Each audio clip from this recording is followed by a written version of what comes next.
Going to continue reading from Srimad Bhagavatam. We are on Canto 4, Chapter 13, text 25. So we are hearing about King Vena, King Anga and King Vena. Vidura has been putting both the questions. Maitreya Vacha Ango Aswamedam Rajarishir. Maitre Uvacha Ango Ashvamedham Rajarishi Ajhara Mahakritum. Ajihara Mahakrutum Na Jagmur Devatas Tasmin. Na Ajagmu Devata Tasmin Ahuta Brahmavadibhe. Ahuta Brahmavadibhi. Translation and purport by His Divine Grace, A.C. Bhaktivedanta Swami Srila Prabhupada. Sri Maitreya replied, My dear Vidur, once the great King Anga arranged to perform the great sacrifice known as Ashwamedha. All the expert Brahmanas present knew how to invite the demigods. But in spite of the efforts, no demigods participated or appeared in that sacrifice. A Vedic sacrifice is not an ordinary performance. The demigods used to participate in such sacrifices, and the animals sacrificed in such performances were reincarnated with new life. So the yagyas that used to happen, the yagya, used to be performed for the satisfaction of Lord Vishnu, and then Lord Vishnu would take his share of the sacrifice, and after him, the other demigods would take share of the sacrifice. And how the demigods would personally come.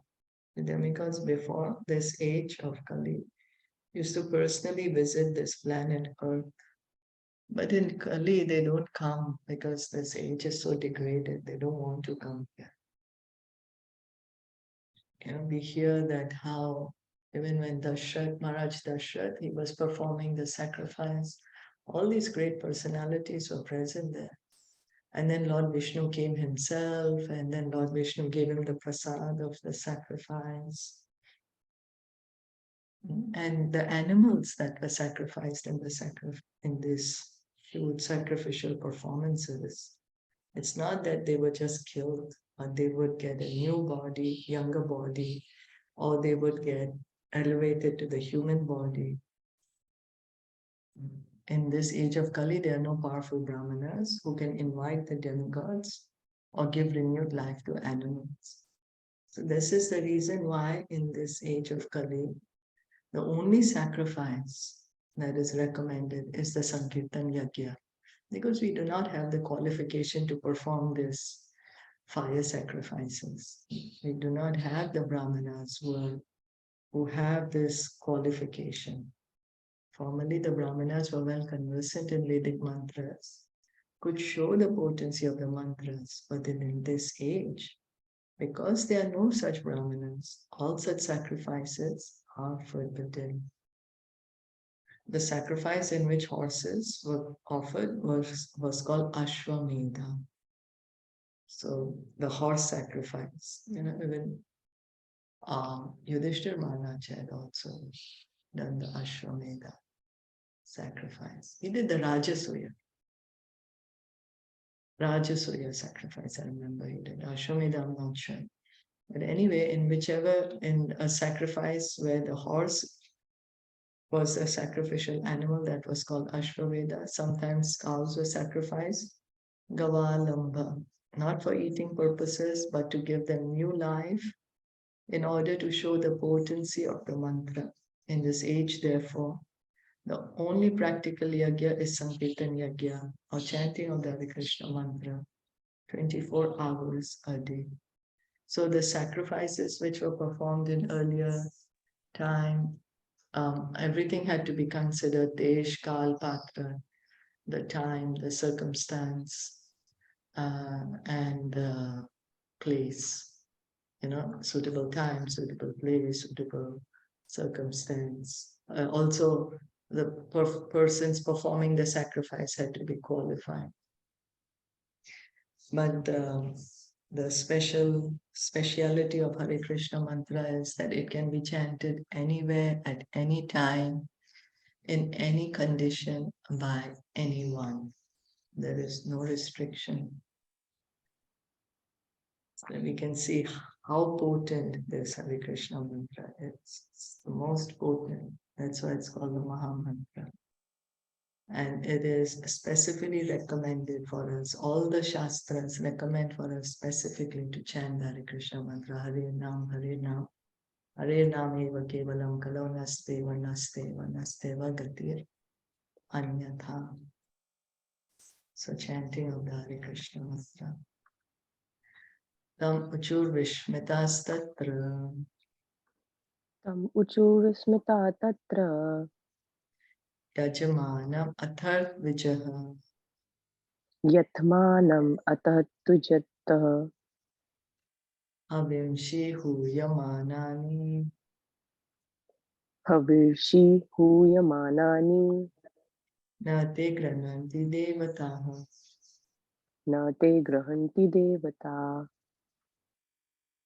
The priests engage in the sacrifice, then inform King Anga, "O king, we are properly offering the clarified butter in the sacrifice, but despite all our efforts, the demigods do not accept it." So the Brahmanas were surprised. Usually whenever we call the demigods in this sacrifice, they come. But what's happening? What's wrong?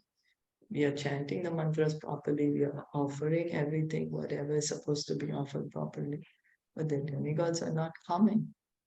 So they are telling this concern to the king.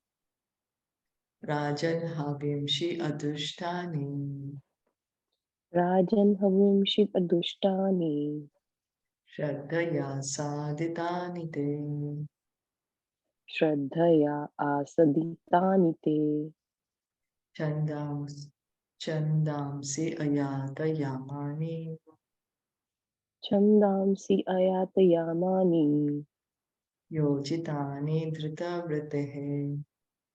yojitani dhritavrate. O king, we know that the paraphernalia to perform the sacrifice is well collected by you with great faith and care and is not polluted. Chanting of the Vedic hymns is also not deficient in any way, for all the Brahmanas and priests present here are expert and are executing the performances properly. It is the practice of the Brahmanas conversant with the science to pronounce the Vedic mantra in the right accent. The combination of the mantra and Sanskrit words must be chanted with the right pronunciation, otherwise it will not be successful.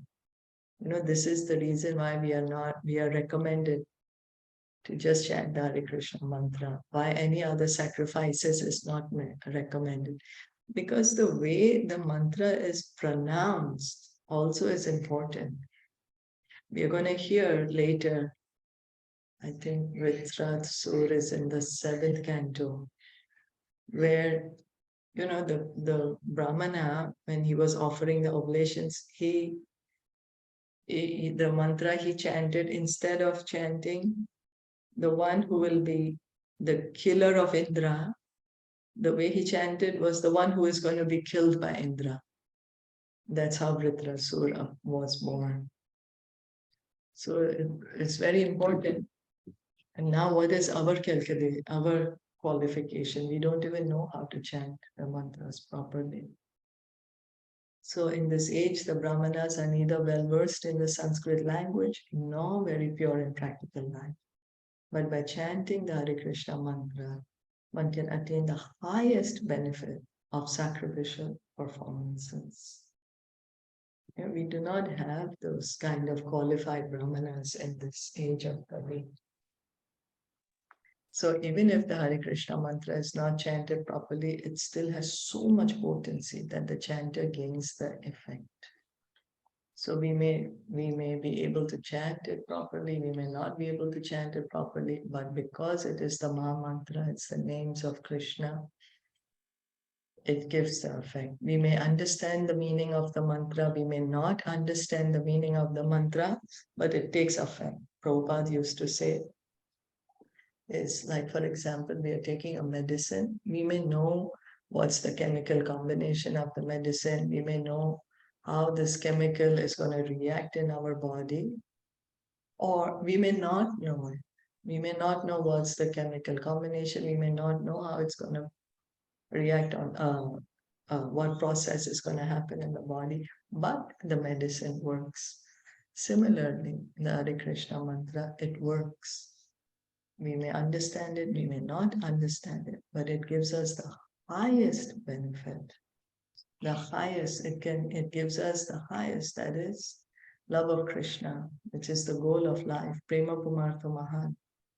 And in this age of Kali, all the Shastras recommend that the way of perfection is by chanting the Hare Krishna mantra. Na vidameha devanam. Na vidameh devanam. Helanam vayam anbhavi. Helanam vayamanu api. Yanna grananti bhagan swan. Yatna grahanti bhagan swan. Ye deva karma sakshinaha. Ye deva karma sakshinaha. Dear King, we do not find any reason that the demigods should feel insulted or neglected in any way, but still the demigods, who are witnesses for the sacrifice, do not accept their shares. We do not know why this is so. It is indicated herein that if there is negligence on the part of the priest, the demigods do not accept their share in sacrifices.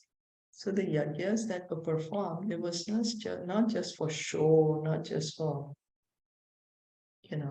show how powerful one is or how opulent one is, but actually the demigod would come and take their share.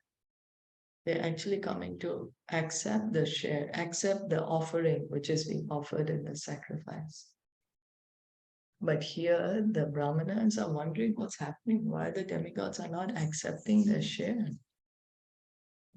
So it's mentioned that if the demigods are not, if the offerings are not made properly, if there's some negligence, then the demigods don't accept the share. Means then the entire energy, time, wealth that is utilized to perform a sacrifice, it has no result then. Similarly, in devotional service, there are offenses known as seva aparadha.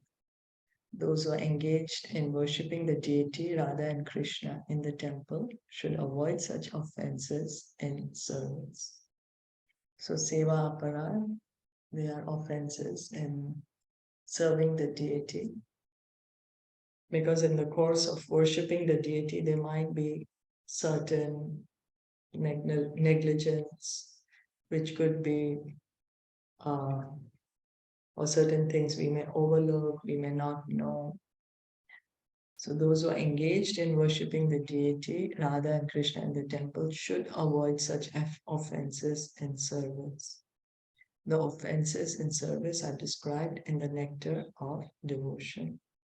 So if anyone wants to know what are the seva aparadha, they can look up in nectar of devotion in order to worship the deity properly. Because chanting Hare Krishna, there are no rules and regulations, but worship of deity, there are rules and regulations to be followed. The offenses in service are described in the nectar of devotion. If we simply make a show of offering services to the deity but do not care for the seva aparadha, certainly the Radha Krishna deity will not accept offerings from such non-devotees. So we can say that for deity worship has to be done carefully. Devotees engaged in temple worship should therefore not manufacture their own methods, but should strictly follow the regulative principles of cleanliness, and then offerings will be accepted. So Srila Prabhupada has put this, Srila Rupa Goswami has described it in Bhakti Rasamrita Sindhu, which Srila Prabhupada translated as Nectar of Devotion. This follows the Narad Pancharatra. They are the instructions by Narad Muni and worshipping the deity. Maitreya Vacha Ango Dvija Vacha Shrutva Maitreya Uvacha Anguduvacha Shrutva Yajamana Sudurmana Yajamana Sudurmana Tat Prashtum Vyasrajat Vacham Tatprashtum Vrasajat Vacham Sadasyam Stad Anugyaya. Sadasyam Tad Anugaya. Maitreya explained that King Anga, after hearing the statements of the priest, was greatly aggrieved. At that time, he took permission from the priest to break his silence and inquired from all the priests who were present in the sacrificial arena. So he's sad now because he's arranged such a big sacrifice and the demigods are not accepting the share. So he's sad. What's happening? And so it seems that he was observing a vow of silence, and to break that silence, he took permission from the priests who were performing the sacrifice. Na gachanti ahuta deva, Na agachanti ahuta deva. na grananti grahan iha, Na grahanti grahan iha. sadasas patayo bruta, Sadasyasya prataya bhruta. kim avadyam maya kritam. Kim avadham maya kritam. King Anga addressed the priestly order. My dear priest, kindly tell me what offense I have committed. Although invited, the demigods are neither taking part in the sacrifice nor accepting the shares. So King Anga he's concerned, what wrong have I done? What have I done wrong that the demigods, first of all, I'm inviting them by performing the sacrifice. They're inviting the demigods, but the demigods didn't come. And now Anga is saying not only that they didn't come, they're not also taking their share. What's wrong? What wrong have I done? Sadasas pataya uchuho, Sadasyasya pataya ucho. nara deveha bhavato, Nardevaha bhavato. nagam tavan manakstitam, Nagam tavat manakstitam. asti ekam praptanam adham, Asti ekam pratanam adam. yad ehe driktvam aprajaha. Yat iha idaktam aprajaha. The head priest said, okay, in this life, we do not find any sinful activity, even within your mind. So you're not in the least offensive. But we can see that in your previous life, you perform sinful activities due to which, in spite of your having all qualifications, you have no son.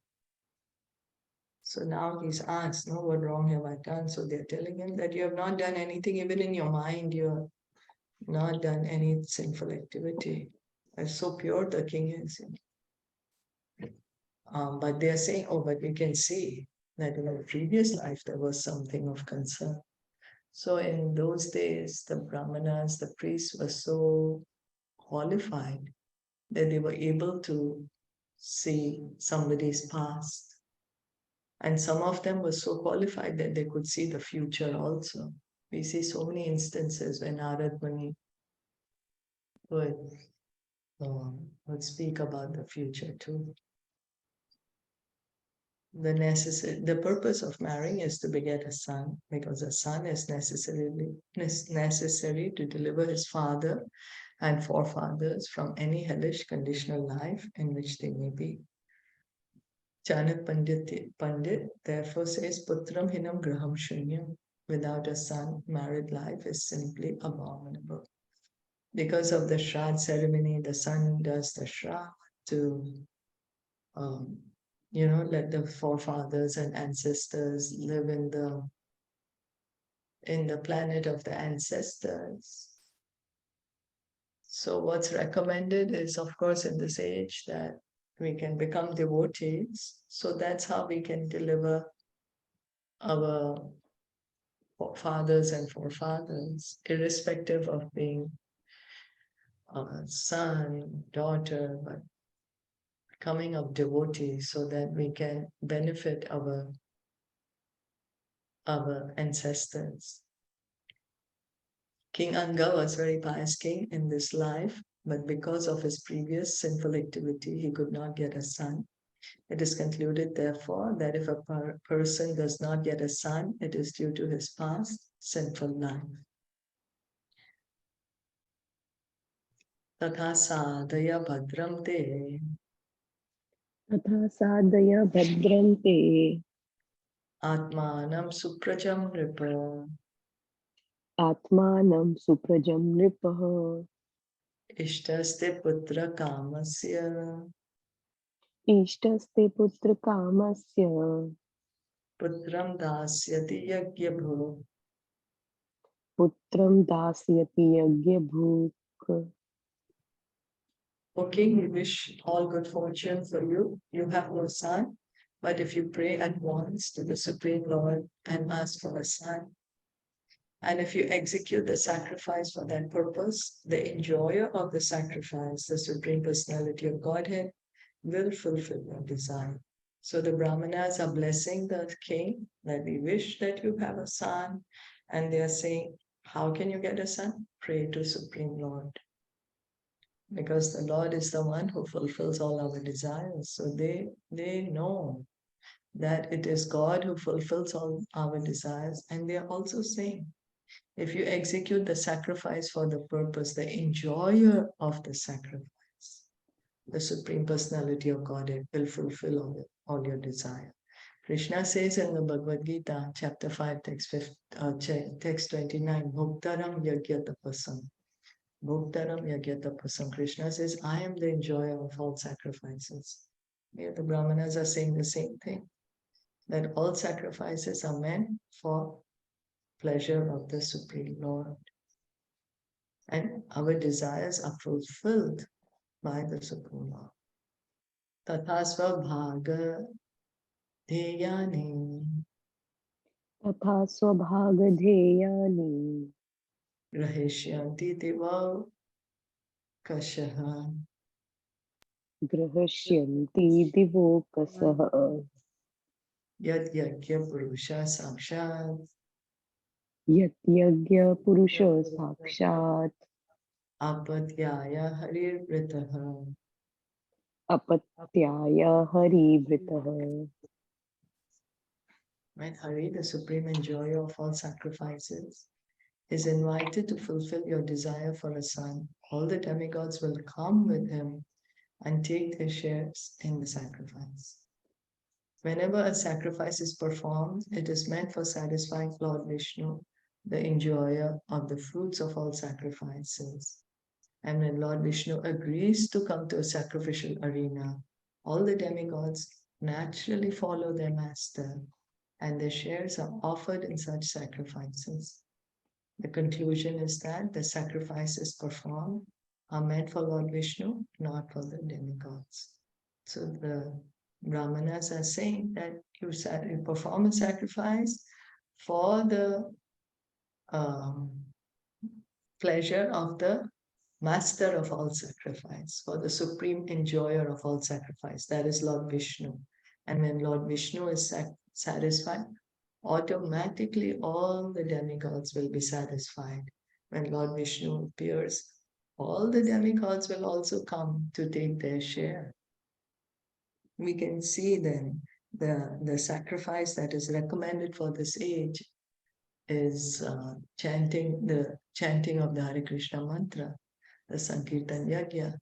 So this sacrifice of chanting of the Hare Krishna mantra is meant for the pleasure of the Supreme Lord. And when the Supreme Lord is pleased, all the demigods are also pleased. So by chanting the Hare Krishna mantra, not only are we pleasing the Supreme Lord, but we are also pleasing all the other demigods. That is how powerful it is. We do not need to appease separately each and every demigod. After all, there are 33 crore demigods. How are we able to do it? So that's the reason we are given the Hare Krishna mantra. By chanting the Hare Krishna mantra, we are pleasing the Supreme Lord. And because the Lord is pleased, the demigods are also pleased. Are there any Just one comments or question. questions? Yeah, just one question. So that means that when King Anga was doing the previous yagya, so that was Ashwamedh yagya. So it wasn't for Lord Vishnu. When he was doing the Ashwamedh again, I'm not sure why they are saying this, but what was the thing? But now they are specifically telling him that you do it for the purpose of getting a son. So I'm not sure, because usually all sacrifices were For performed for Vishnu. the Vishnu. So even I'm not too Hmm. sure why are they saying that you perform for the satisfaction of the Supreme Or Lord, maybe because it is Ashwamedh understood, yagya. because it was usually understood that all, but here, no, no. See, No. they were performing the sacrifice for the pleasure of the Supreme Lord. Now they are saying that you're doing this yagya, but you pray and ask for a son, and you Okay. do this sacrifice for that purpose. So they were doing the purpose, they were performing the sacrifice for the enjoyment of the Supreme Lord because they know it. And they are saying, now you pray for a son, and the enjoyer of the sacrifice, Lord Vishnu, will fulfill your desire. Okay. Yeah. Okay. Yeah. So So he's in we'll the stop lineage of here. Dhruva Maharaj, Yeah. right? Yes. He is one of the grandchild of Dhruva Maharaj. Yeah. He's coming in that descendant. Yeah. Srimad Bhagavatam ki jai, Srila Prabhupada Jai, ki jai, Gaur Bhakta jai, Vrinda ki jai, Hare jai. Krishna.